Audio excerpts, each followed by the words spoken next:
تحياتي للجميع. معنا شوية تفاصيل. أتلتيكو مدريد مؤكد هيبيع كوندوجوبيا للدوري الإنجليزي، والضغط كله دلوقتي على التعاقد مع سفيان مرابط.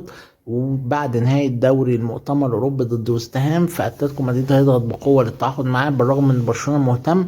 لكن برشلونة ممكن يركز في روبن نيفيز أكتر.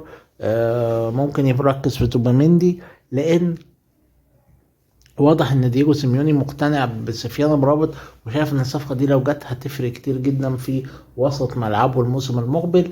الانتر ميلان واتلتيكو مدريد بيتنافسوا على اكتر من صفقه. ماركوس تورام لاعب مونشن جلادباخ طبعا عقده هيخلص، ورافائيل جريرو برضو عقده خلص مع بروسيا دورتموند، برضو من الصفقات اللي اتلتيكو مدريد بيتنافس عليها.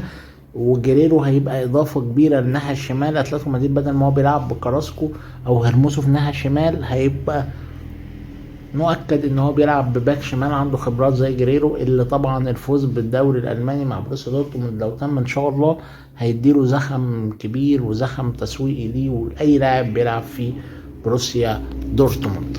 طلع كلام النهارده ان زيدان رفض عرض بقيمه 75 مليون يورو في السنه، يعني 150 مليون يورو في سنتين من النصر السعودي. وانا شايف ان الكلام ده غير منطقي. اولا لو كان في عرض زي كده زيدان هيوافق. طبعا انت بتتكلم في عرض، انت عارف ان ال 150 مليون اللي هياخدهم في سنتين في النصر ده كانت قيمة راتب زيدان 15 سنة او يمكن اكتر مع ريال مدريد. تخيل 15 سنة شغل انت بتخسرهم في سنتين. فطبعا ده كلام غير حقيقي. وبعدين لو انت لاحظت هتلاقي السعودية استضافت ميسي رونالدو، فبتجيبهم الاول، بتعرفهم على الاماكن والفلوس واللي انت هتاخده واللي ليك واللي عليك. فزيدان ما راحش السعودية، فمعنى كده ان هم متفاوضوش معاه. ولو اتفاوضوا بارقام اقل بكتير من كده، لكن لو رقم زي كده اعتقد ان زيدان هيروح النصر السعودي، يقول لك يا عم اشتغل سنتين هناك وارجع تاني اوروبا بس ضمنت مبلغ فلكي. فرقم زي كده مستحيل يترفض في اوروبا، عشان بس تبقى فاهم يا اخوان. بخصوص زيدان، فزيدان موجود في قائمة باريس سان جيرمان المختصرة لتدريب الفريق. هو جاليتير هيمشي. الاسماء اللي موجودة حاليا موتا مدرب بولونيا، طبعا كان بيلعب بعد كده باريس سان جيرمان. مورينيو طبعا. كمان متواجد زيدان، وكمان متواجد لويس انريكي. كل ده من الاسماء المرشحة لتدريب الفريق. فهنشوف القصة هتبقى ماشية ازاي.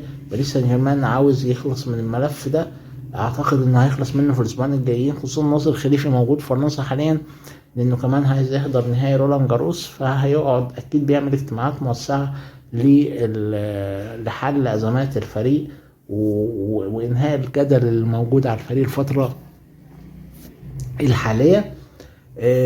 ناجلزمان وجرهام بوتر، كل دي اسماء مرشحة لتدريب توتنهام.